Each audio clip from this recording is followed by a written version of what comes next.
This is Peking opera, a type of storytelling in Chinese opera with a long and varied history. It is a unique blend of dazzling looks, acrobatics, and sometimes fierce women warriors.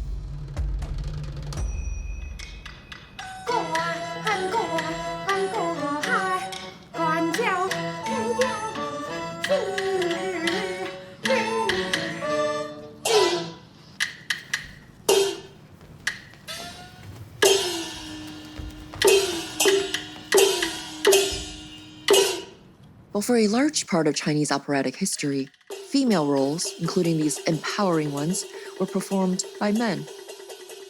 In Qing Dynasty, women not only cannot perform on the stage, they are forbidden to go to see the shows. This is the story of how women reclaim their place on stage amidst massive social change, and how today's performers are making Chinese opera their own.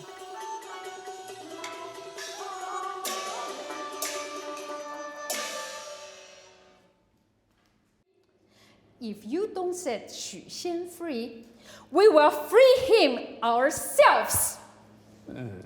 You and what army?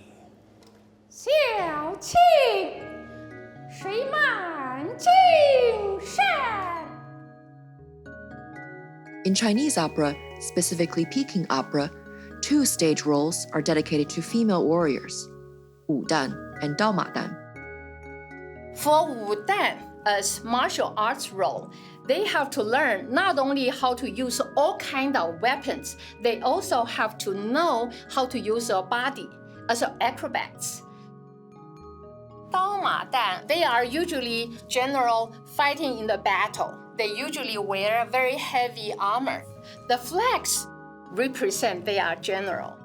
Soldiers look at general just like nowadays in the airport, they are using the flag to give the signals. And also, it's made all the silk with silk embroidery and with hand stitches. So it's not machine made. This outfit takes months. Performing Wu Dan or Dao Ma Dan takes brutal years-long training. 我们从10岁开始学武打吧，应该就是练的功基本是跟体操是一模一样的，就是你的这个所有的四肢可以说经过了，应该要3、5年，基本上就可以听话。当时那个腿一下就可以搬到这儿。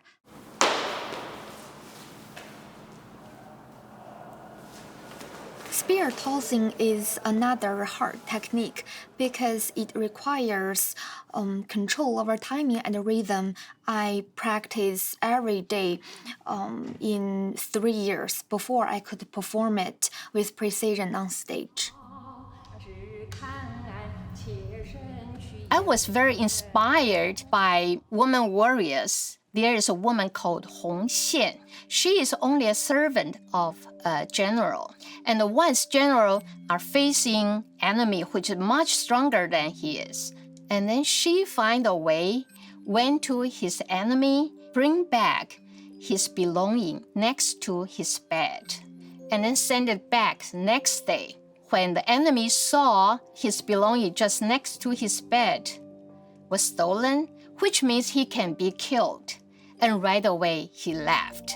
Warrior is not only have a strength from the muscle, and also from your brain, and courage.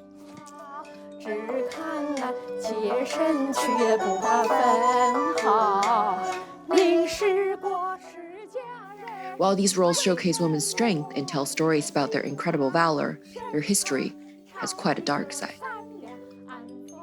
Starting in 17th centuries, not just performing, women were not even allowed to sit in the audience. They were expected to obey their fathers and husband and to manage the home. 以前全是男的，女人是不让上台的。各剧种的男的为了说我不是男的，所以他们发明了一个看上去脚在这儿。 但是实际上，它脚板有这么大，在这儿藏起来而已。就是这个被称为中国的芭蕾嘛。This is Qiao. It's a performance tool. It mimicked women's foot binding in the Chinese feudal era, physically limiting their mobility.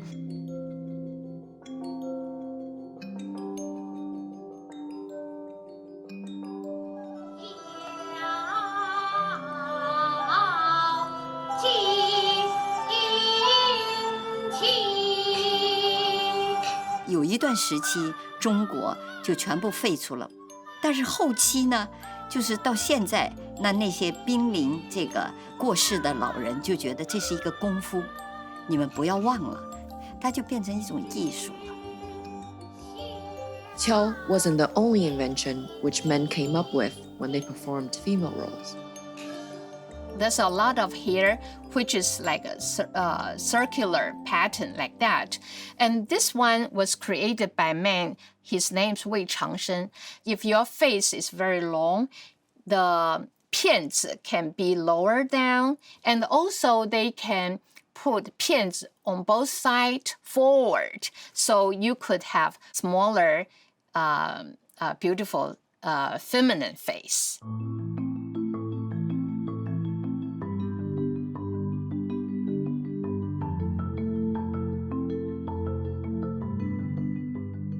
But why have women warriors, even though played by men, been fighting on stage, while in real life women were trapped by foot binding and domestic expectations? These female warriors are symbols for ideals like courage and patriotism, just like Mulan. This role is often played by Wu Dan or Dao Ma Dan. Mulan's story first appeared in a 5th century poem focusing on her filial piety and patriotism. The idea of her as a symbol of female liberation came much later in China. In other words, for a long time, these warrior roles weren't really about women, not until women fought to reclaim the story on stage and in society. Throughout 1800s, women started testing the boundaries by performing in different places like urban tea houses.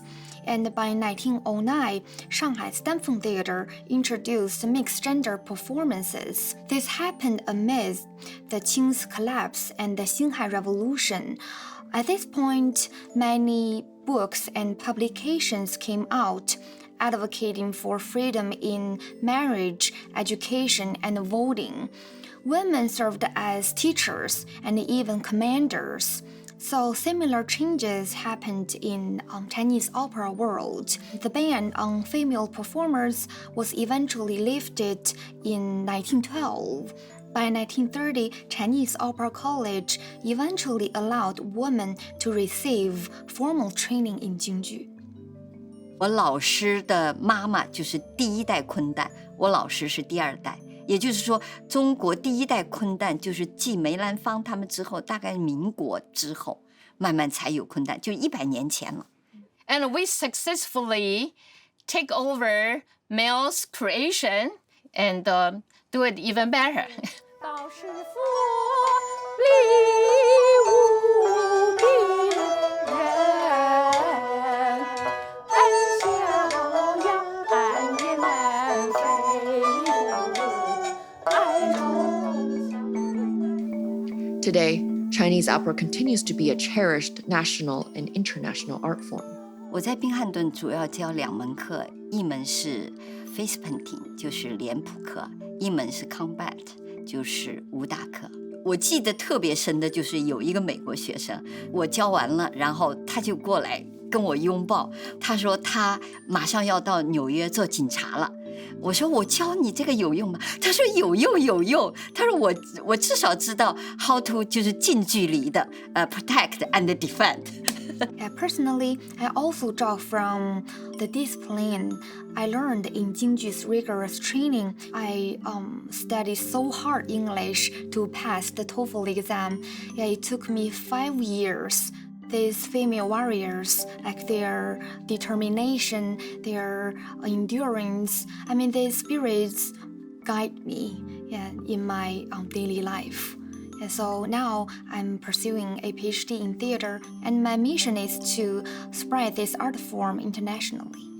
During 2020, all our shows and the teaching jobs stopped, and all my savings almost gone. But fortunately, one of my classmates in college, because they all know how crazy I was in Chinese opera, just gave me $50,000 to save our company. So I think I show my strengths. Right now I am 70. It was like 50 years of doing Chinese opera. So I think I earned respect from my classmates and a lot of my donors. And I have to thank my husband. My husband is really supported me. And I think not so many women are as lucky as I am. And even my mom felt that he feels sorry for Stephen. He said, you just give order to Stephen to work and you never feed him. But Stephen said, I don't want to marry to a housewife. I wanted a person who I can work with. For a woman, I think if I have an advice, you have to know who you are, what you want. You have to have a vision and work hard. It's good to be boss. In Chinese opera, the warrior woman has long been a symbol. Today, she's finally real.